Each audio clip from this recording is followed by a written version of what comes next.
A young officer stood in the freezing darkness of Bastogne, surrounded by the best divisions of the German army. His men were outnumbered, outgunned, and freezing to death. But what he did next would change the course of World War II forever. This is the story of a man who never sought glory, yet became one of the most respected commanders in military history. A man whose decisions in the heat of battle saved thousands of lives. Stay until the end to discover the one moment that defined his entire legacy, a moment that would haunt him for the rest of his life. His name was Richard Davis Winters. Born on January 21, 1918, in the small town of Lancaster, Pennsylvania, the second child of Richard and Edith Winters. His childhood was marked by the Great Depression, a time when America struggled to survive economically. Young Dick, as his family called him, learned the values of hard work, discipline, and quiet determination from his parents. His father worked as a salesman, constantly traveling to make ends meet. His mother held the family together with an iron will and gentle hands. Dick grew up in a modest home on South Ann Street, where every penny counted. He helped his mother tend their small garden, learning patience and the rewards of careful planning. These early lessons would later save the lives of hundreds of men. Dick attended Lancaster High School, where he was known not for being the loudest or most popular, but for being dependable. His teachers noted his unusual focus and maturity. He wasn't the strongest athlete, nor the most charismatic student. But when Dick Winters committed to something, he saw it through. He graduated in 1937, carrying with him a quiet confidence that would one day inspire an entire company of soldiers. After high school, Dick enrolled at Franklin and Marshall College, also in Lancaster. He studied business administration, planning for a peaceful life in commerce. He worked part-time jobs to help pay his tuition, never complaining about the long hours or physical labor. His college friends remembered him as serious but kind, a young man who listened more than he spoke. He was engaged to a local girl, planning a future that seemed predictable and safe. But then came December 7th, 1941, Pearl Harbor. Everything changed. Dick Winters was in his final year of college when the Japanese attacked Pearl Harbor. Like millions of young American men, he felt the immediate pull of duty. But Dick didn't rush to sign up. He finished his degree first, graduating in the spring of 1942. This decision showed his character. Complete what you start, even when the world is burning around you. In August 1942, at the age of 24, Dick Winters enlisted in the United States Army. He didn't seek special treatment or an easy posting. He volunteered for the paratroopers, one of the most dangerous assignments in the military. The airborne forces were new, experimental, and terrifying. Men jumped from perfectly good airplanes into enemy fire. The casualty rates were expected to be catastrophic. But the pay was $50 extra per month, and more importantly, it offered a chance to make a real difference in the war. Dick was sent to Camp Croft in South Carolina for basic infantry training.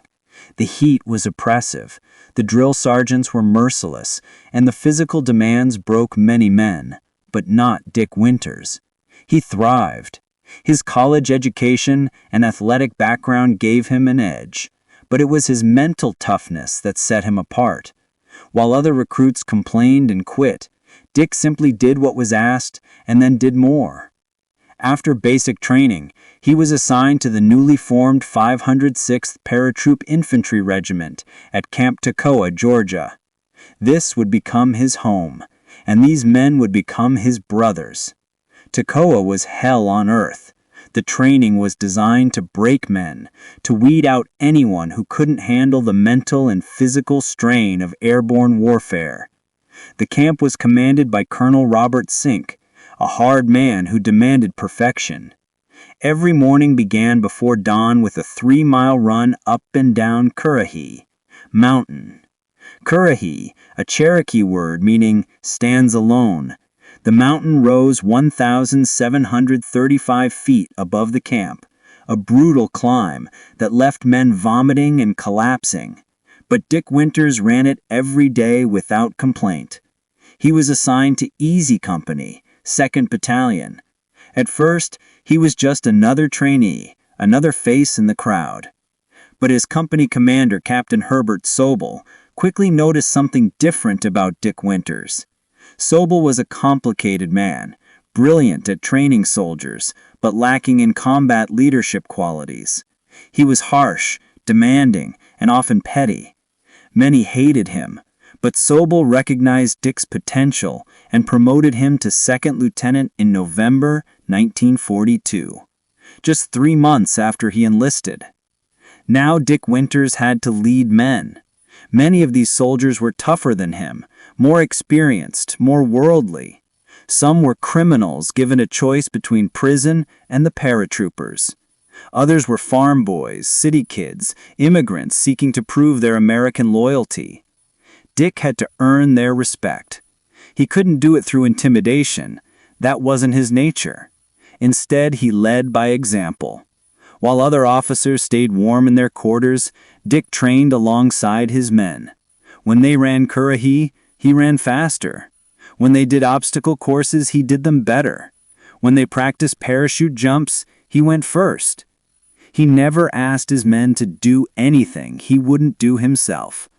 Slowly, grudgingly, the men of Easy Company began to respect their quiet, serious lieutenant.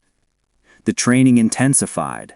They practiced live fire exercises where real bullets flew inches over their heads. They learned to assemble and disassemble weapons in complete darkness. They trained in hand-to-hand combat, bayonet fighting, map reading, radio operation, and demolitions. Dick absorbed everything like a sponge. He studied tactics late into the night, reading military history and analyzing famous battles. By early 1943, Easy Company was nearing the end of their training. They had become one of the best-trained units in the entire American military. But tension was growing between the enlisted men and Captain Sobel. The men respected Sobel's training ability, but feared his erratic behavior in the field. During exercises, Sobel made poor tactical decisions that would have gotten men killed in real combat. The non-commissioned officers, led by men like First Sergeant William Evans, began to lose faith in their commander. Dick Winters was caught in the middle. He respected the chain of command, but saw the same problems the enlisted men saw. In January 1944, the situation came to a head. The NCOs of Easy Company took the extraordinary step of turning in their stripes, essentially mutinying against Captain Sobel. It was a crisis that could have destroyed the company. Dick Winters refused to participate in the mutiny. He believed in following orders, even when they were difficult. But his loyalty was noted by higher command. Colonel Sink investigated the situation and came to a Solomon-like decision. Captain Sobel was transferred to a training position in England. He would never lead men in combat. The NCOs were punished with brief demotions, but then reinstated. And Dick Winters was promoted to first lieutenant and made the executing officer of Easy Company. The new company commander was First Lieutenant Thomas Meehan, a capable and well-liked officer. Dick served as his second in command, learning the administrative and planning side of leadership. Easy Company moved to Fort Bragg, North Carolina for advanced training, then to Camp Mackle for final preparations. In September 1943, they deployed to England. England was cold and wet. Easy Company was stationed at Aldbourne, a picturesque village where they continued training for the invasion of France. The men knew something big was coming, but didn't know when or where. Dick used this time to get closer to his soldiers. He learned their names, their stories, their strengths and weaknesses. He knew which men could be counted on under fire and which needed extra encouragement. He also formed friendships with other officers that would last a lifetime. Lewis Nixon, the battalion intelligence officer, became his closest friend. Nixon was everything Dick wasn't: wealthy, educated at Yale, worldly, and fond of drinking. Yet the two men complemented each other perfectly. Nixon provided intelligence and perspective, while Dick provided tactical brilliance and moral clarity. The months in England dragged on. Training continued, but the men grew restless. They wanted to fight, to prove themselves, to get the war over with and go home. Dick remained patient, using the time to prepare mentally for what he knew would be the greatest test of his life. He studied aerial photographs of French coastline. He memorized maps. He read intelligence reports about German defensive positions. And he watched his men, seeing the same mixture of fear and determination in their eyes. On the evening of June 5, 1944, Easy Company loaded onto C-47 transport aircraft at Pottery Airfield. Dick Winters climbed aboard, carrying over 100 pounds of equipment: parachute, reserve chute, rifle, ammunition, grenades, maps, rations, first aid kit. He was 26 years old. He had never been in combat. In a few hours, he would be leading men in the most important battle of the war. The planes took off just after 11 p.m. Inside the aircraft, the noise was deafening. The men sat facing each other, too loaded down with equipment to move. Some prayed, some slept. Some stared into space, lost in their own thoughts. Dick Winters sat quietly, going over the mission one more time in his mind. They flew south toward the English Channel, then turned east toward France. As they crossed the coast of Normandy, German anti-aircraft fire lit up the night sky. Tracers streaked past the windows. Flak exploded around them, shaking the aircraft. The pilots took evasive action, weaving and diving. The carefully planned formations broke apart. The lead plane, carrying Lieutenant Meehan, Easy Company's commander, was hit by anti-aircraft fire. It exploded in a ball of flame, killing everyone aboard instantly. Dick Winters didn't know this yet. All he knew was chaos. The green light came on, the signal to jump. Dick stood up, hooked his static line, and shuffled toward the door. The wind roared. Explosions flashed below. And then he jumped into the darkness, plunging toward enemy-occupied France. His parachute opened with a violent jerk. Below him, he could see tracers and explosions.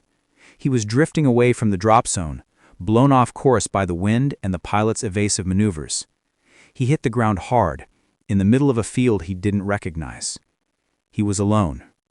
In the darkness, he could hear gunfire and shouting in German. The invasion had begun. Dick quickly gathered his equipment and moved toward a hedgerow for cover. The Normandy countryside was a nightmare of small fields surrounded by thick hedges and earthen banks. Perfect defensive terrain for the Germans. Dick clicked his cricket, a small metal device that made a clicking sound, the signal for American paratroopers to identify each other in the dark. He heard a click in response. He wasn't alone anymore. Over the next 2 hours, Dick Winters moved through the darkness gathering scattered paratroopers. Most were from different units, lost and confused. But Dick's calm leadership gave them purpose. He organized them, established security, and began moving toward Easy Company's objective, a small village called Sainte-Marie-de-Mont, and the causeways leading from Utah Beach. By dawn, Dick had gathered about 15 men from Easy Company and another dozen from other units. They were nowhere near their assigned drop zone. Lieutenant Meehan was dead, though Dick didn't know it yet. Captain Sobel was in England. Dick Winters, at 26 years old, was now the senior officer present. Easy Company was his to command. As the sun rose on June 6, 1944, Dick Winters faced his first combat decision. They were near a small French farmhouse. A local farmer informed them, through broken English and hand gestures, that German soldiers were dug in at a nearby manor house. Dick had two choices: avoid the Germans and try to link up with the main force, or attack and eliminate a potential threat to the landing beaches. Dick Winters chose to attack. It was a small engagement, barely a footnote in the massive D-Day operation, but it showed his tactical thinking. He divided his small force into two groups. One would provide covering fire, while the other maneuvered to flank the German position. It was a textbook infantry assault, executed perfectly. The Germans were surprised, overwhelmed, and captured within 20 minutes. Easy Company had taken its first prisoners without losing a single man. But the real test was still ahead. Later that morning, Dick received new orders from battalion headquarters. A German artillery battery was firing on Utah Beach from a position called Bricourt Manor.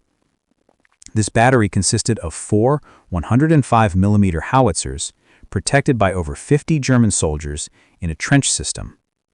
The guns were destroying American landing craft and killing soldiers as they came ashore. The battery had to be destroyed immediately. Dick Winters was given this mission. He had about 13 men with him, all that remained of Easy Company's scattered troopers. 13 men against 50 Germans and 4 artillery pieces. A frontal assault would be suicide. Dick knew he needed a plan. He moved his men to a position where they could observe the German battery without being seen. He studied the enemy position for several minutes. The Germans had arranged their guns in a line, with trenches connecting each gun position. The trenches formed a rough rectangle, with machine gun nests at key points. The Germans were focused on firing at the beach, not watching their flanks. Dick saw the weakness. If he could get into those trenches, he could attack each gun position at once, preventing the Germans from bringing their full force to bear. It was risky, but it was their only chance. He quickly briefed his men on the plan. They would assault in small teams, leapfrogging forward with covering fire. Speed and violence of action would be their advantages. Dick Winters led from the front. He ran across 200 yards of open ground under fire, diving into the first trench. His men followed in pairs, covering each other's movements. The Germans were caught completely by surprise. Dick threw grenades into the first gun position, then cleared it with rifle fire. The first howitzer was destroyed. The Germans counterattacked, trying to retake the trench. Dick and his men fought them off, using captured German stick grenades and their own weapons. Machine gun fire raked their position. Men were hit, wounded, but they kept fighting. Dick moved to the second gun position, repeating the assault. Another howitzer destroyed. The battle raged for over 2 hours. Dick Winters ran back and forth along the trenches, directing fire, throwing grenades, shooting German soldiers, encouraging his men. He was everywhere at once, seemingly immune to the bullets flying around him. His men later said they had never seen anything like it. Their lieutenant was like a ghost, moving through the chaos with perfect calm. By the time reinforcements arrived from Dog Company, 3 of the 4 guns were destroyed, the 4th was disabled. Over 25 German soldiers were dead, and more were captured. Easy Company had lost 4 men wounded, none killed. It was one of the most successful small unit actions of D-Day. Dick Winters had proven himself in combat. But there was no time to rest. Easy Company spent the next 33 days in continuous combat in Normandy. They fought through hedgerows, liberated French villages, and pushed the Germans back yard by bloody yard. Dick Winters led from the front in every engagement. He developed a reputation for tactical brilliance and personal courage. His men would follow him anywhere because they knew he would never waste their lives carelessly. In July 1944, Easy Company was pulled back to England to rest and refit. Dick Winters was promoted to captain and given official command of the company. He was also recommended for the Medal of Honor for his actions at Bricourt Manor. The recommendation was later downgraded to the Distinguished Service Cross due to a quota system limiting medals, but Dick never cared about decorations. He cared about his men. The rest period was brief. In September 1944, Easy Company jumped into Holland as part of Operation Martin Garden, the ambitious plan to capture bridges and open a path into Germany.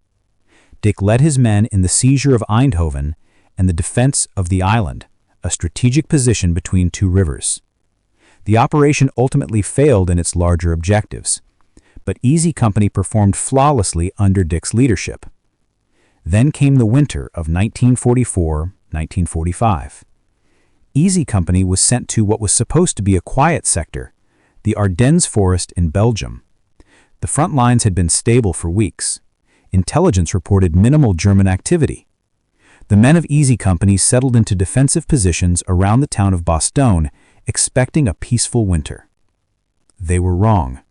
On December 16, 1944, the Germans launched their last major offensive of the war, the Battle of the Bulge. Over 200,000 German soldiers, supported by hundreds of tanks, smashed into the American lines. The goal was to split the Allied armies, capture the port of Antwerp, and force a negotiated peace. Easy Company, along with the entire 101st Airborne Division, was rushed to Bastogne to stop the German advance. He crawled for 3 days through enemy territory. 3 days without sleep, without food, barely breathing. One wrong move would mean instant death. He moved inches per hour, close enough to enemy soldiers that he could hear their conversations, all to take one shot. One impossible shot that would change the Vietnam War forever. This is the story of the deadliest sniper in American military history, a man who fought an entire war from the shadows. Stay until the end to discover how he survived his most terrifying mission, when he became the hunted instead of the hunter. Carlos Norman Hathcock II was born on May 20, 1942, in Little Rock, Arkansas. He came into a world on the brink of global war. His father, Carlos Norman Hathcock, was a welder who worked on the railroads. His mother, Elizabeth, tried to hold the family together through difficult times. Young Carlos, called Billy by his family, grew up in poverty during and after World War II. When Billy was young, his parents' marriage fell apart. His father struggled with alcoholism and the marriage became increasingly unstable. Billy's childhood was marked by constant moves, financial hardship, and family turmoil. Eventually, his parents divorced, and Billy went to live with his grandmother in Geyer Springs, Arkansas, a rural area where life moved slowly and people relied on hunting and fishing to supplement their meals. Living with his grandmother was the best thing that happened to young Billy Hathcock. She gave him stability, love, and discipline. More importantly, she gave him freedom to roam the woods and fields around their home. Billy spent every free moment outdoors, learning to move quietly through the forest, observing wildlife, and teaching himself to hunt. His grandmother's house was simple. No running water, no electricity in the early years. Life was hard, but honest. Billy learned self-reliance and patience. He set trap lines for rabbits and possums. He fished in local creeks. And, most importantly, he learned to shoot. His grandmother gave him a .22 caliber rifle when he was young, and Billy practiced constantly, shooting at tin cans, pine cones, anything he could find. Billy attended school but was never a dedicated student. He was polite and well-behaved, but his mind was always in the woods. He daydreamed about hunting, about testing himself against nature, about becoming the best marksman possible.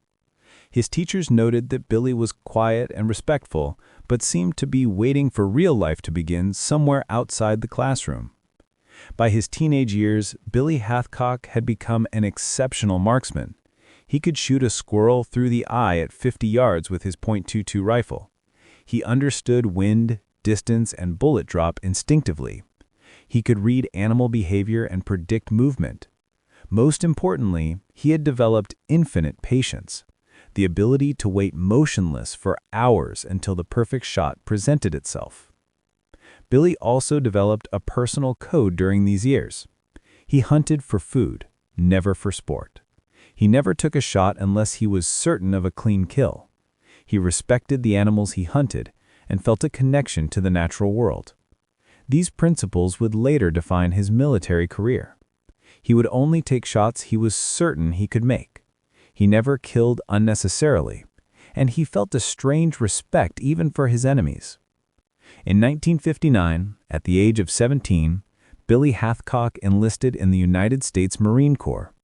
He needed to escape poverty and saw the military as his path forward. But he didn't just want to be a regular Marine, He wanted to shoot. He wanted to test his skills against the best marksmen in the world. The Marine Corps, he had heard, produced the finest riflemen of any military service. Boot camp at Marine Corps Recruit Depot San Diego was brutal. The drill instructors broke down recruits and rebuilt them as Marines. For Billy Hathcock, it was challenging but manageable. He was already disciplined and self-reliant. The physical training was hard, but he had spent his childhood doing manual labor and hiking through rough terrain.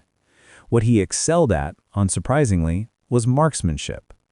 On the rifle range, Billy Hathcock astonished his instructors. While other recruits struggled to hit targets at 200 yards, Billy was putting every round through the bullseye at 500 yards. His shooting was so consistent that instructors thought something was wrong with the scoring system. They personally observed him shooting and confirmed what seemed impossible. This young recruit from Arkansas was the best natural marksman they had ever seen. After boot camp, Hathcock was trained as a military police officer and assigned to various duties at Marine Corps bases.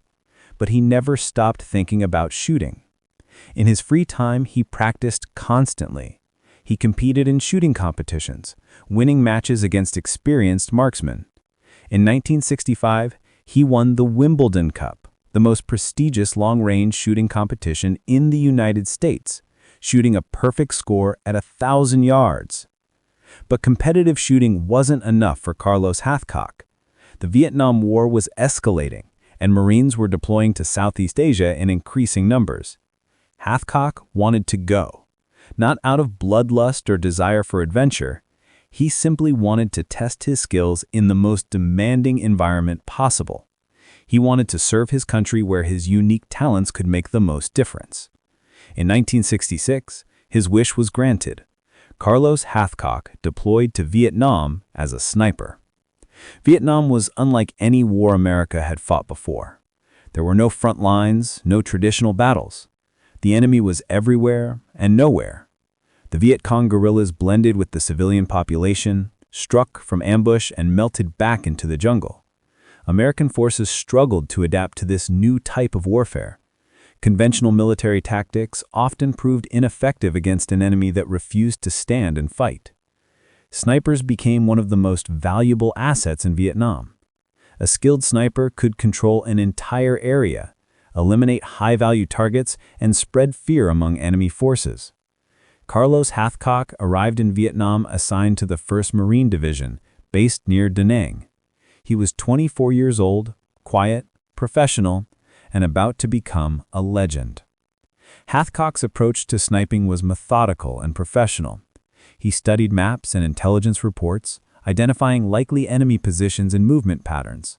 He planned his missions carefully, considering escape routes, sun position, and wind conditions. And he took his time with every shot, never rushing, always waiting for the perfect moment. His first confirmed kill came within weeks of arriving in Vietnam. A Viet Cong soldier was moving along a jungle trail, carrying an AK-47 rifle. Hathcock had been lying in position for 6 hours, waiting. When the enemy soldier stopped to light a cigarette, Hathcock squeezed the trigger. One shot. The soldier fell instantly, killed before he heard the rifle's report. It was clean, professional, and effective. But Hathcock quickly realized that Vietnam required more than just marksmanship.